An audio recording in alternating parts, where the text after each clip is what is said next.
हाय दोस्तों, मैं हूं डॉक्टर CL रावत और मैं होम्योपैथिक फिजिशियन हूं। दोस्तों, जो मेरा आज का जो टॉपिक है वो है पेट फूलना और इंडाइजेशन यानी कि अपच। दोस्तों, पेट फूलना, इंडाइजेशन, गैस का बनना ये बहुत कॉमन है और इंडिया की अगर पॉपुलेशन में देखा जाए तो लगभग 30% लोगों की ये प्रॉब्लम बनी रहती है या आती जाती रहती है।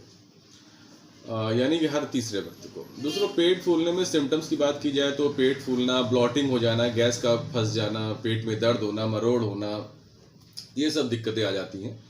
और इसके कुछ कॉजेशंस की पहले बात कर लेते हैं। दोस्तों, कॉजेशंस में सबसे पहली बात जो आती है वो आती है ओवर ईटिंग, ज़रूरत से ज़्यादा खाना या फिर लेट नाइट खाना। जैसे कि मैंने पहले वीडियो में बताया था कि 6 बजे के बाद खाना नहीं खाना चाहिए, खासकर गेहूं चावल या अनाज नहीं खाना चाहिए। दूसरी एक बड़ी आदत है कि कुछ लोग टी कॉफ़ी बहुत ज़्यादा पीते हैं। जो लोग चाय कॉफ़ी या इस तरह के ड्रिंक लेते हैं, सॉफ्ट ड्रिंक वगैरह, उनका डाइजेशन वीक हो जाता है और उनका खाना इतनी आसानी से नहीं पचता, फिर गैस ज़्यादा बनती है। दोस्तों, इसका अगला एक बहुत अच्छा रीज़न हो सकता है फैटी लीवर। जो लोग दोस्तों फिजिकल एक्टिविटी कम करते हैं और ओवर वेट हो जाते हैं तो उनका लीवर भी फैटी हो जाता है और उनको लीवर से गैस्ट्रिक जूसेस बहुत कम निकलना चालू हो जाते हैं।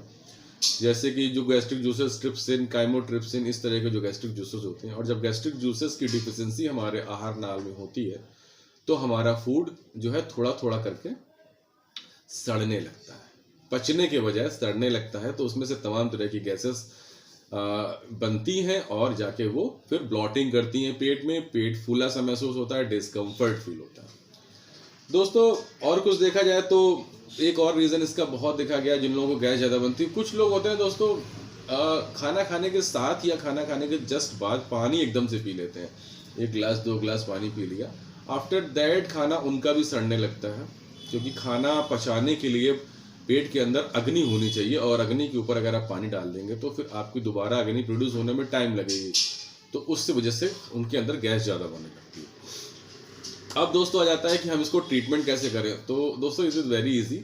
सबसे पहले अपने लाइफ स्टाइल को चेंज करेंगे हम ऐसे खाने, फ्राइड फूड, स्पाइसी फूड या कुछ ऐसे खाने नहीं लेंगे जो हमें नुकसान करते हैं। कैफीन, टी, ये एक लिमिटेड लेंगे। दोस्तों, अल्कोहल या स्मोकिंग करना भी गैस के लिए, कॉन्स्टिपेशन के लिए, इंडाइजेशन के लिए बहुत उसको लिमिटेशन, आप उसको लिमिट में लीजिए। दोस्तों, चॉकलेट और अनियन भी डाइजेशन को रोकते हैं, कम करते हैं। दोस्तों, देखा जाता है कि अगर आप अपने वेट को मॉडरेट वेट की तरफ मेंटेन रखें और अगर आपको किसी चीज़ का स्ट्रेस है तो उसको योगा या किसी भी मेडिटेशन के थ्रू उसको आप रिमूव कीजिए। आपको बहुत राहत मिलेगी अपनी एब्डोमेन डिस्टेंशन में, ब्लॉटिंग में। अब दोस्तों आते हैं होम्योपैथिक मेडिसिन के ऊपर। दोस्तों, होम्योपैथी में जैसे कि सभी बीमारियों का बहुत अच्छा इलाज है, उसी तरह पेट फूलना और अपच का भी बहुत अच्छा इलाज है, जिसमें पहली सबसे मोस्ट इंपॉर्टेंट मेडिसिन है कार्बोवेज। दोस्तों, कार्बोवेज का सिम्टम यही है कि कार्बोवेज के पेशेंट को खाना खाने के जस्ट बाद पेट एकदम से accumulation of the gas in abdomen and intestine, मतलब गैस का बनना स्टमक में और इंटेस्टाइन में बहुत ज़्यादा हो जाता है। पेट पूरा फैल जाता है, ऐसा लगता है कि इतना ज़्यादा फूल गया है जैसे लग रहा बस्ट हो जाएगा। दोस्तों, इसका एक सिम्टम और बड़ा अच्छा देखा गया है कि जो कार्बोवेज के पेशेंट कहते हैं, डॉक्टर साहब मेरा कुछ डाइजेशन वीक सा हो गया और मैं सिंपल सा भी खाना खाता हूँ तो मेरे पेट में बहुत, मैं तो कुछ तला भुना खाता भी नहीं फिर भी मेरे पेट में क्यों गैस बनती है। ये कार्बोवेज का पेशेंट बहुत कहता है जब क्लिनिक में आता है। तो दोस्तों, कार्बोवेज के पेशेंट को एक बहुत अच्छी बात है कि उसको जब डकार आती है या नीचे से फ्लैटस पास करता है तो उसको टेम्परेरी रिलीफ थोड़ी देर के लिए 10-15-20 मिनट के लिए हो जाता है, जबकि लाइकोपोडियम में और नक्स ओमिका में रिलीफ नहीं होता। दूसरी चीज, जो कार्बोवेज का जो पेशेंट दोस्तों जो ज्यादा डिस्कम्फर्ट फील करता है वो इस वाले एरिया ज्यादा करेगा, नीचे नहीं, यानी कि अपर एब्डोमेन में ज्यादा डिस्कम्फर्ट फील करेगा कंपेरिजन टू लोअर एब्डोमेन। ये कार्बोवेज का एक बहुत अच्छा सिम्टम है।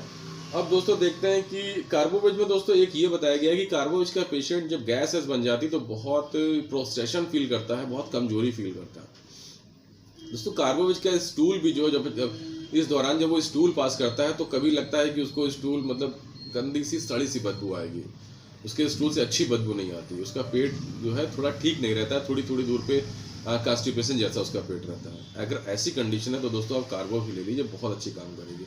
दोस्तों, दूसरी दवा है लाइकोपोडियम। दोस्तों, पेट का अगर रोग की बात आए, लाइकोपोडियम, नक्स ओमिका 2 दवाएं हर रोग में आती हैं, हर किसी पेट में आती है। तो लाइकोपोडियम का दोस्तों बहुत अच्छा सिम्टम है कि लोअर एब्डोमेन में फ्लैटुलेंस महसूस होना खाने के तुरंत बाद। जैसे आपने खाना, लाइकोपोडियम का पेशेंट दोस्तों बस 2-4 कौर 5 कौर खाना खाएगा, उसका पेट फूलने लगता है, उसके बाद वो खाना नहीं खाएगा। इसीलिए लाइकोपोडियम का पेशेंट आप देखोगे ज़्यादातर कमजोर दिखाई देगा, पेट उसका निकला रहेगा, वो लोअर एब्डोमेन। दोस्तों लाइकोपोडियम का पेशेंट थर्स्टलेस होता है, पानी वो कम पीता है। और दोस्तों एक चीज और देखी गई है, लाइकोपोडियम के पेशेंट की एक बड़ी खास आदत देखी गई, दो। पहली कि जिसको पेट का डिस्कम्फर्ट होगा वो नीचे लोअर एब्डोमेन में, और दूसरी उसको पेट का डिस्कम्फर्ट ईटिंग शाम दोपहर वाले खाने के बाद चालू हो। जब वो दोपहर को 2 बजे लंच करता है उसके बाद उसका पेट फूलना चालू हो जाता है। सवेरे उसका पेट बिल्कुल सही रहेगा, रात के डिनर के टाइम भी उसका पेट सही रहेगा, लेकिन दोपहर में उसका 4 से 8 बजे के टाइम उसका जो प्रॉब्लम ज़्यादा बड़ी रहेगी। ऐसी कंडीशन है दोस्तों, आप लाइकोपोडियम ले लीजिए, आप जड़ से क्योर हो जाएंगे। दोस्तों तीसरी चीज है कि अगर हम नक्स वोमिका लें, नक्स वोमिका मेरी तीसरी दवा है, बहुत गजब की दवा है, पेट के लिए एक रामबाण दवा है। दोस्तों नक्स वोमिका का पेशेंट रात में डिनर के टाइम, शाम को खाने के टाइम, नाश्ते के टाइम बहुत सही रहता है, उसको कोई तकलीफ नहीं होती है। लेकिन जब नक्स वोमिका का पेशेंट जो सुबह खाना खाता है या सुबह स्मोकिंग कर लेता है, तो उसके बाद उससे पेट फूलना, नोजिया फीलिंग होना, खट्टी खट्टी डकारे आना, ये उसको लगने लगता है सवेरे के टाइम। जबकि लाइकोपोडियम का पेशेंट शाम को परेशान होता है। तो अगर आपको सवेरे के टाइम इतना अच्छा, इतना गड़बड़ लग रहा है, आपको वेल फीलिंग नहीं आ रही है, तो अब आप नक्स वोमिका 30 की 5-5 बूंद ले सकते हैं दिन में 3 बार। और दोस्तों एक और चीज़ है, अगर आपको एसिडिटी, गैस बन नहीं है, पेट फूल रहा है, लंबे समय तक पेन किलर खाने के बाद या फिर एंटीबायोटिक्स लेने के बाद, आपने 15-20 दिन एंटीबायोटिक्स ले लिया, उसके बाद आपका पेट गड़बड़ हो गया, ऐसी कंडीशन में भी नक्स वोमिका आपको परमानेंटली क्योर कर देगा। दोस्तों नक्स वोमिका का पेशेंट जब सवेरे उसको खाने के बाद या स्मोकिंग के बाद जी मत लाता है, नोजिया की फीलिंग होती है, तो उसको ऐसा फील होता है अंदर से कि अगर वो उल्टी कर दे, वोमिट कर दे, तो वो ठीक हो जाएगा। लेकिन दोस्तों ऐसा होता नहीं है, वोमिट करने के बाद भी उसकी कंडीशन सही नहीं होती, वैसी बनी रहती, दवा की जरूरत उसको पड़ जाती है।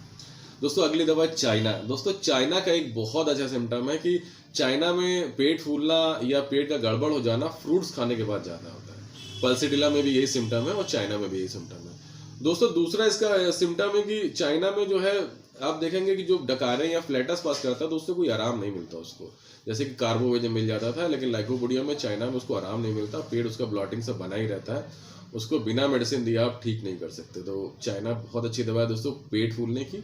और चाइना का जो एब्डोमेन रहता है वो पूरा पेट फूलता है, पूरे पेट में उसको ग्रम्बलिंग, क्रॉकिंग, इधर कहीं गैस फूलेगी, कहीं उधर होगी, पूरे पेट में होगी। जबकि लाइकोपोडियम में नीचे में होती है और दूसरी वाली मेडिसिन में, यानी कि जो कार्बोवेज थी उसके अपर एब्डोमेन में डिस्कम्फर्ट रहता है। ठीक है दोस्तों, थैंक यू। मैं फिर मिलता हूँ जल्दी आपके अगली वीडियो में।